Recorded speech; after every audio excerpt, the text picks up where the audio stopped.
Vivek Ramaswamy has called out the FBI, claiming that January 6th was an inside job and that the FBI have a history of creating criminals in order to cuff them. So does Vivek have a point? And if he does he have to be careful? Hello there, you awakening wonders. Thanks for joining us on our voyage to truth and freedom. Now is the time to awaken. We have no choice. You sense that. Whether you stand at one extreme of this apparently polar argument or the other, this surely is a time where we have to alter our systems. There's no question. There has to be a deep, deep awakening within us individually and the appetite to change the world together. Vivek Ramaswamy has emerged as perhaps the first millennial presidential candidate, well familiar with the tropes of online spaces and able to nimbly navigate territories opened up perhaps by Trump and certainly by independent media content creators. Vivek Ramaswamy, in the context of presidential primaries, has talked about January 6th is an inside job, 9/11 needs to be investigated, the FBI set up criminal dynamics in order to make arrests. Now, that latter used to be a trope of the left. People used to continually say, oh, the FBI. In fact, Chris Morris's film recently covered that very subject, that people are encouraged to set up terrorist organizations, then arrested for having terrorist organizations. That kind of deep mistrust of the state, which is now regarded as a kind of an alt-right perspective, is a 1960s leftist perspective, actually, or at least it was for a brief while. So let's have a look at some of Vivek Ramaswamy's rhetoric, and then let's look at the FBI and their history for establishing apparently criminal dynamics, then making arrests. And let's look at the nature of these organizations and their relationship with the public at large. Why am I the only person on the stage, at least, who can say that January 6th now does look like it was an inside job? That the government lied to us for 20 years about Saudi Arabia's involvement in 9/11? I would say, looking at the facts of the video footage that have come out, Dana, it is shocking that you still haven't gotten a clear answer of how many federal agents were in the field that day. Look at now the video footage of actually throwing explosives and rubber bullets into what was a peaceful crowd, then releasing to the public what came in response to that. But now look at the video footage that was released, and I'm glad we're talking about it because viewers deserve to look at that footage. Capitol Police literally letting people in who were then now prosecuted. Some of them have gone on to commit suicide because of what the government's doing.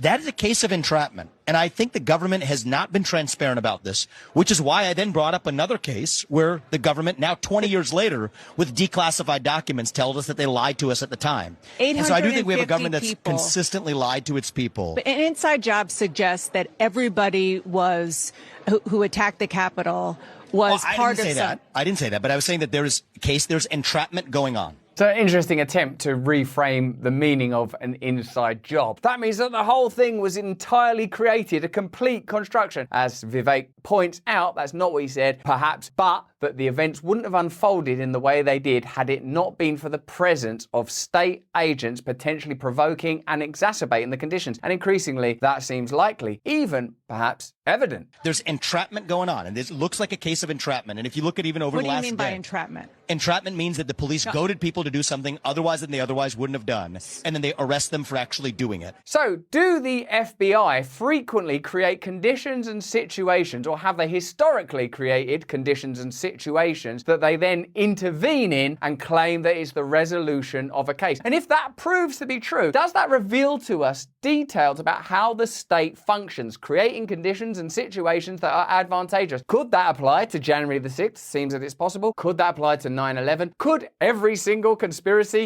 in American history somehow have tendrils in a deep state agency exploiting events to create opportunities to legitimize further authority or to amplify power? Let's have a look at it. The government's henchmen have become the embodiment of how power, once acquired, can be so easily corrupted and abused. Indeed, far from being tough on crime, FBI agents are also among the nation's most notorious lawbreakers. That shouldn't be true, should it? That should be untrue. It shouldn't be true that the Federal Bureau of Investigation contains criminals, or at least people that conduct criminal activity. But we spoke to those FBI whistleblowers a little while ago. They recounted how the investigations into January 6th and the investigation prior to January the 6th had left them with a lot of questions about partisan behaviors and even criminal behavior. Whether the FBI is planting undercover agents in churches, synagogues, and mosques, issuing fake emergency letters to gain access to Americans' phone records, using intimidation tactics to silence Americans who are critical of government, or persuading impressionable individuals to plot acts of terror and then entrapping them, the overall impression of the nation's secret police is that of a well-dressed thug flexing its muscles, doing the boss's dirty work. The FBI, I suppose, are like many institutions now. Your impression of them might alter depending on where you stand in the cultural space. It's extraordinary for me to see the media championing the CIA or the FBI, being cynical about claims of malfeasance from either of those agencies is an indication of where establishment power now is. When we talk about conservatism, that word generally means a kind of Christian conservatism, a moral conservatism, even social conservatism. But I've always thought of it as the desire to conserve, restrain, and control power. And I feel that what's being conserved now is neoliberal democracy, and it's no kind of democracy at all. It's the type of democracy where you're not offered genuine alternatives, where your vote and opinion are ultimately irrelevant, and apparently where the deep state manipulate conditions in order to legitimize power and regulation. And that's exactly what we're talking about in this story.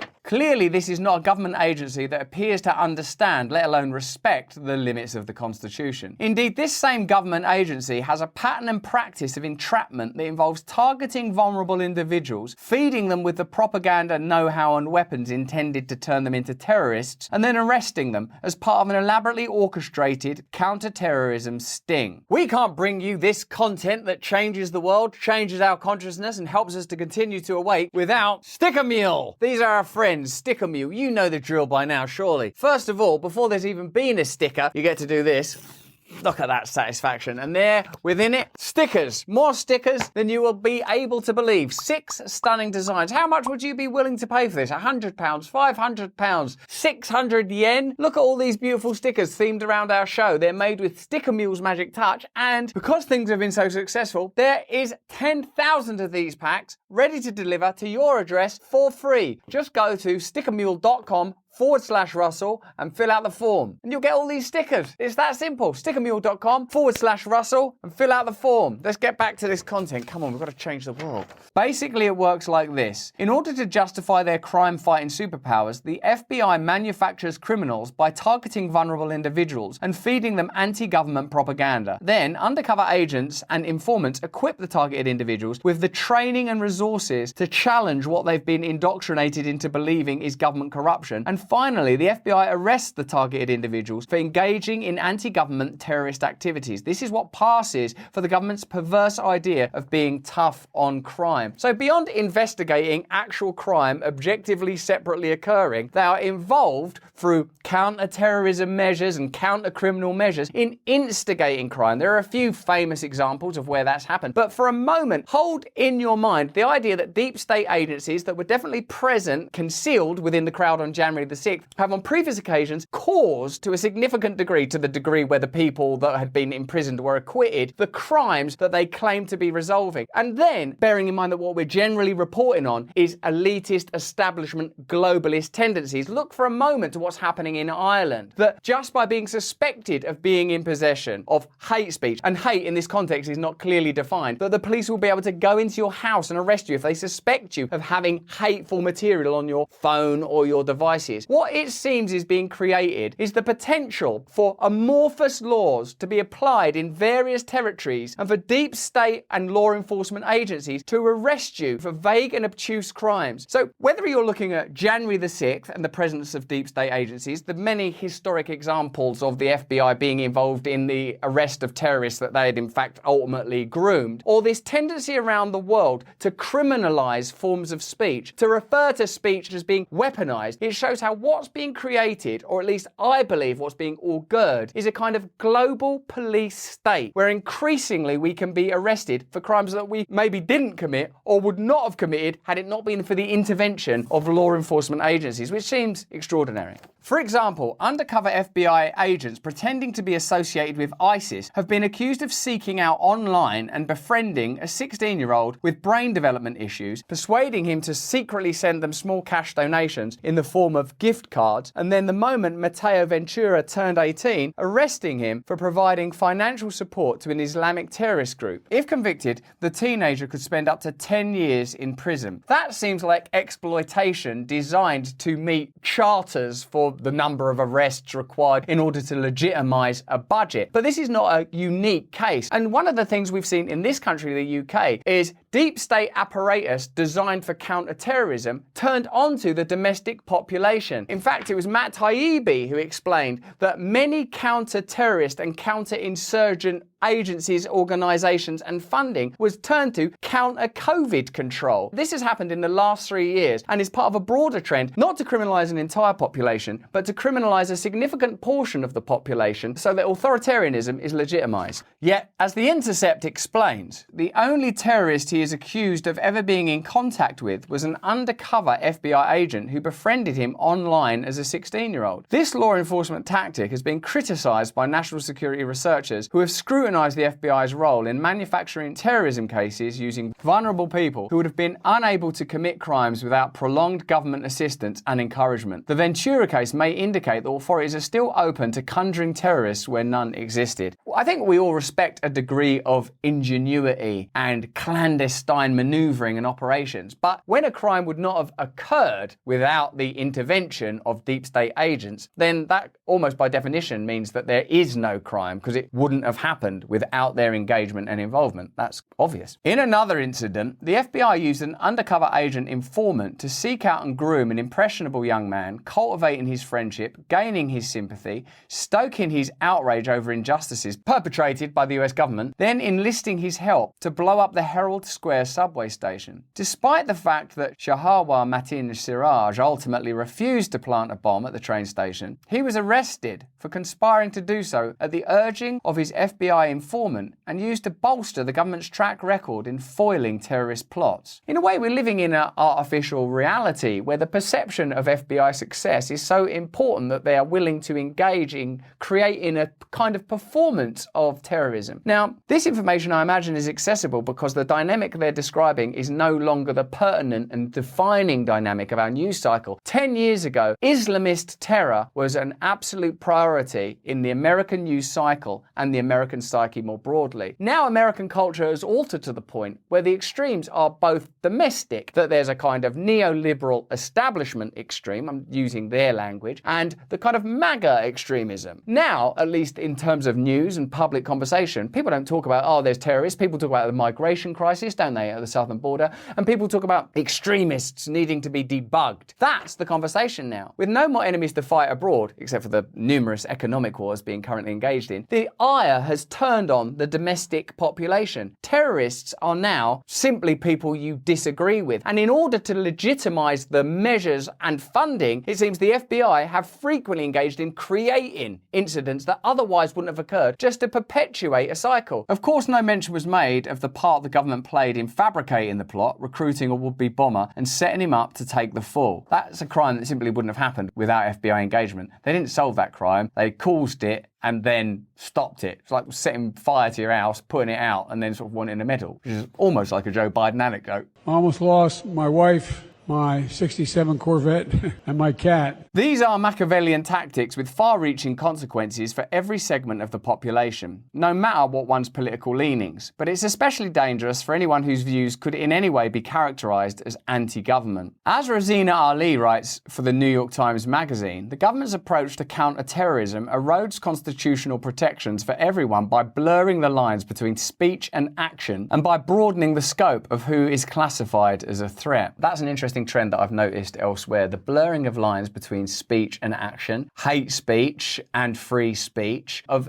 demanding new categories of criminalisation where laws already protect you. Like it's already illegal to incite violence, it's already illegal to participate in riots, and yet there are new laws being introduced as if to mitigate threats that really aren't there. I suppose if your interest is increasing authority, you have to increase the necessity for that authority by claiming that there are threats that only that authority can counter. For instance, it was reported that the FBI had been secretly carrying out an entrapment scheme in which it used a front company, ANOM, to sell purportedly hack-proof phones to organize crime syndicates and then use those phones to spy on them as they planned illegal drug shipments, plotted robberies, and put out contracts for killings using those booby-trapped phones. All told, the FBI intercepted 27 million messages over the course of 18 months. What this means is that the FBI was also illegally spying on individuals using those encrypted phones who may not have been involved in any criminal activity whatsoever. So the FBI was spying on innocent people just as a matter of course, but we also know that data is compiled and exchanged across the world between Five Eyes countries, bypassing legislation that prevents that, simply to prevent some crime that you may commit in the future. Or, God forbid, the law or perception might alter in the future and suddenly the necessary data is already available for your condemnation and maybe even conviction. Even reading a newspaper article is now enough to get you flagged for surveillance by the FBI. The agency served a subpoena on USA Today Gannett to provide the internet addresses and mobile phone information for everyone who read a news story online on a particular day and time about the deadly shooting of FBI agents. Whenever I learn stuff like this, I think, oh my God, if this is what we know, imagine what we don't know. Imagine the kind of stories that might just be placed in media in order to sort of act as a kind of honey trap. So,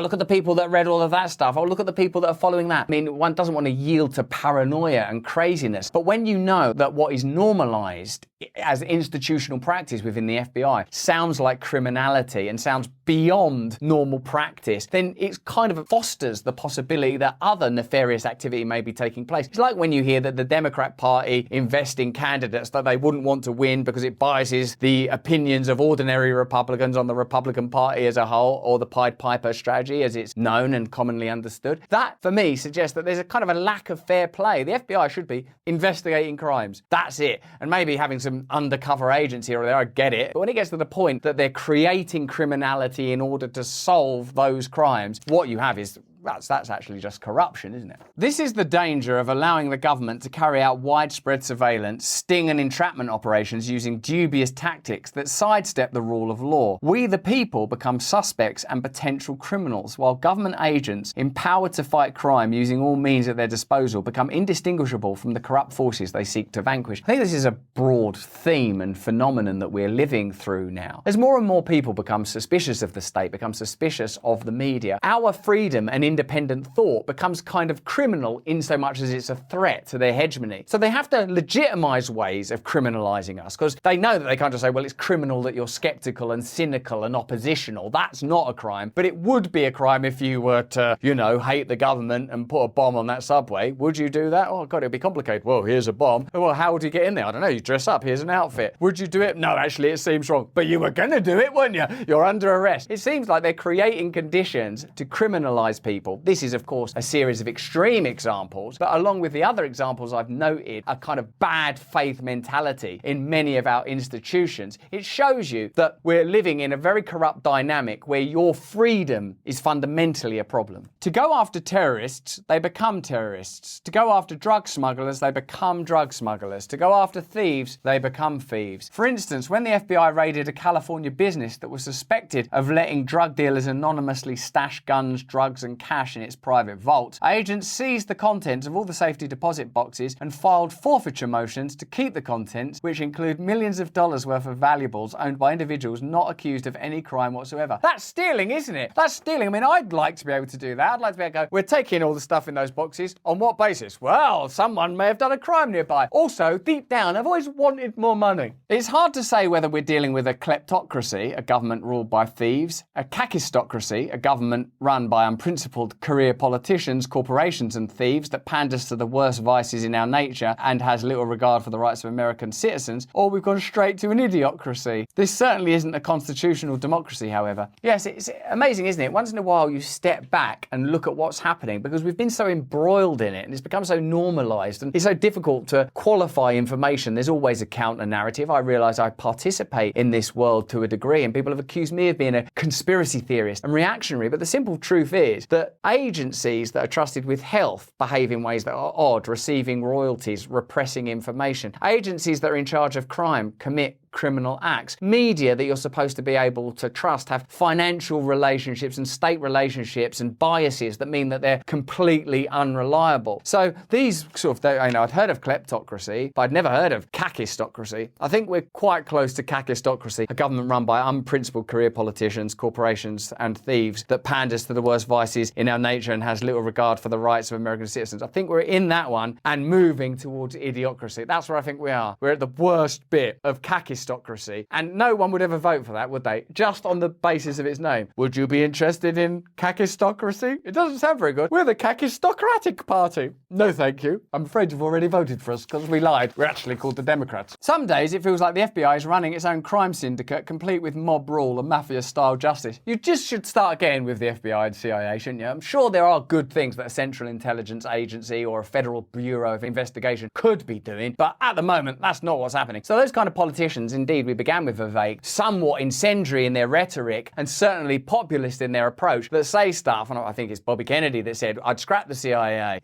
That's the kind of thing that appeals, because I think all of us deep down sense this isn't working anymore, is it? That there are things within democracies that are sort of wonderful, but they're not actually happening. If you went to the American Constitution and went, right, what is it that it says we're supposed to do? Yeah, that would work. Or the Magna Carta in our country, where it talks about the rights of the individual. You'd go, yeah, actually, we've got ideas. Where you land between libertarianism and anarcho-syndicalism and socialism and capitalism, there's probably merits within all of these ideas, but we're living in one of these new things like kakistocracy now, and no one's mentioning it because they know that no one would vote for it. In addition to creating certain crimes in order to solve them, the FBI also gives certain informants permission to break the law, including everything from buying and selling illegal drugs to bribing government officials and plotting robberies in exchange for their cooperation on other fronts. This is common practice. We all know about that from movies and stuff, and that in itself is already a massive line crossed. USA Today estimates that agents have authorized criminals to engage in as many as 15 crimes a day, 5,600 crimes a year. Some of these informants are getting paid astronomical sums. One particularly unsavory fellow, later arrested for attempting to run over a police officer, was actually paid $85,000 for his help laying the trap for an entrapment scheme. I was running over that police officer as part of one of my schemes. Oh, okay, there's $20,000. Don't do it again. I will, but I'm going to need another $20,000. This scheme's not working. How the hell are we going to keep paying this guy? Could we use those jewels in that safety deposit box? Well, it seems immoral, and yet here I am doing it, and you're paying for it out of your taxpayer dollars. God bless America. In a stunning development reported by the Washington Post, a probe into misconduct by an FBI agent resulted in the release of at least a dozen convicted drug dealers from prison. In addition to procedural misconduct, trespassing, enabling criminal activity, and damaging private property, the FBI's laundry list of crimes against the American people includes surveillance, disinformation, blackmail, entrapment, intimidation tactics, and harassment. At that point, you've actually crossed the line now. There is this kind of understood affinity between criminal classes and law enforcement. They're both gangs, they've both got code words and clandestine rules and a particular nomenclature and a mentality of like keeping quiet about stuff, codes of silence, surreptitious violence. But when it's actual list of surveillance, disinformation, blackmail, entrapment, intimidation tactics, now we're in the Godfather of like, I think I prefer the Corleone family. At least they wear nice suits. The FBI has been particularly criticised in the wake of the 9/11 terrorist attacks for targeting vulnerable individuals and not only luring them into fake terror plots, but actually equipping them with the organisation, money, weapons and motivation to carry out the plots, entrapment, and then jailing them for their so-called terrorist plotting. This is what the FBI characterises as forward-leaning, preventative prosecutions. We led so far forward, we led into people that weren't even criminals, but just were children, arrested them and put them in jail for things they might have done one day. We leaned over so far forward, we crashed our heads onto the concrete of absolute corruption. That was so far leading, I think I deserve a gold watch. We're not giving you any gold watches for that. Well, I'll give myself one then, from that safety deposit box. There. Still ticking. The FBI has also repeatedly sought to expand its invasive hacking powers to allow agents to hack into any computer anywhere in the world. Could we hack into any computer anywhere in the world? No, absolutely not. Another gold watch? Suffice to say that when and if a true history of the FBI is ever written, it will not only track the rise of the American police state, but it will also chart the decline of freedom in America. How a nation that once abided by the rule of law and held the government accountable for its actions has steadily devolved into a police state where justice is one-sided, a corporate elite runs the show, representative government is a mockery, police are extensions of the military, surveillance is rampant, privacy is extinct, and the law is little more than a tool for the government to browbeat the people into compliance. There's a point where it becomes, I think, political, i.e. wherever you are on the political spectrum, you would be able to agree that that's gone out of control. And if you're turning a blind eye to it because temporarily the FBI are sort of anti-Trump or that they're anti-Black Lives Matter or wherever you fall on that scale, this is where you have to sort of recognise, hold on, that's so out of control, this is going to mess with everybody eventually. We need a massive reckoning, and probably an agency that's gotten that out of control, I think probably needs to, if not be radically re-evaluated, I'd say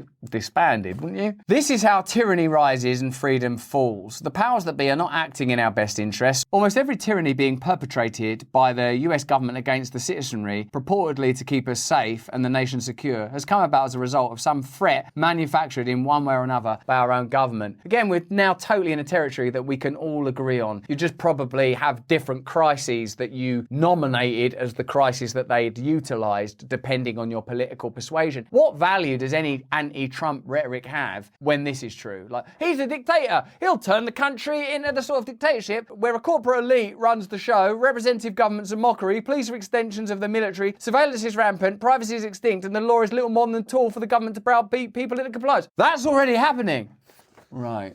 So people are just like voting for someone because they're funny. Yeah, think about it. Cyber warfare, terrorism, biochemical attacks, the nuclear arms race, surveillance, the drug wars, domestic extremism, the COVID-19 pandemic. There it is. This is how it actually works. So the FBI essentially are a significant part of manoeuvring deep state activity to respond to these apparent crises that are amplified by the media, that benefit corporate elites. And this lot are like sort of behind the scenes doing some shady stuff and then awarding themselves boxes of jewellery and gold watches every couple of months to celebrate. In almost every instance, the US government, often spearheaded by the FBI, has in its typical Machiavellian fashion sown the seeds of terror domestically and internationally in order to expand its own totalitarian powers. Consider that this very same government has taken every bit of technology sold to us as being in our best interests, GPS devices, surveillance, non-lethal weapons, etc., and used it against us to track, control, and trap us. Are you getting the picture yet? The US government isn't protecting us from threats to our freedoms. The US government is creating the threats to our freedoms. It is the source of the threats to our freedoms. And as that becomes increasingly exacerbated, just your ability to think freely and speak freely and communicate freely and move freely are increasingly being manoeuvred, I think, into criminal acts. I think that what we've heard described here in this article, where vulnerable individuals and marginal individuals that are mentally ill or from a currently maligned or previously maligned cultural group, these are piloting cases which will become normal and standard for any kind of dissent. The only way to be free in this culture is to do exactly as you're told. That's it. And that's not freedom, is it? And there might be a point where you go, well, I don't want to do what I'm told. And you'll sort of stray out of it and you will be criminalised and the legislation will exist and the deep state apparatus will exist and the prisons will have been built and the prisons will be profitable and the judiciary will have been collapsed and corrupted and the media won't report on it responsibly. And the government is comprised of people that whichever side you vote for ultimately support the whole system. I mean, however much you love Trump, and I'm increasingly seeing what it is you're into, he didn't go, I'm disbanding the FBI, did he? He didn't go, the CIA, I'm getting rid of it now, it's too mental. This swamp that Trump claimed that he would drain is pretty deep and in real need of draining, I would say, based on that. So I'm not telling you who to vote for, who to like or who not to like. I'm saying that, as Trump often talks about in his rhetoric, and as Vivek did here, the system itself is so corrupt, it would require, I think, a sort of almost complete dismantling, and that no one that seeks power, unless they're saying, I'm going to use that power to give it back to you through all sorts of forms of assembly. I don't want power, it will drive me crazy, I'm already mental. Unless you have people that are saying, no one should be utilising these kind of institutions, these institutions are in themselves corrupt. Unless that kind of rhetoric becomes normal and actually people start suggesting ways that it could actually be altered, I don't think we're going to get any real change. But that's just what I think. Let me know what you think in the chat. I'm really, really interested to hear if you feel the same way about it. Remember, we stream every day at these times. More important than that, though, if you can, please stay free. Hey, thanks for watching. If you want to see more uncensored content where free speech can flourish, join our live stream. Click the link right here to watch the next video if you want to, or become a member of a growing movement. Download the Rumble app and you'll be informed every time we make a new piece of content. Stay free.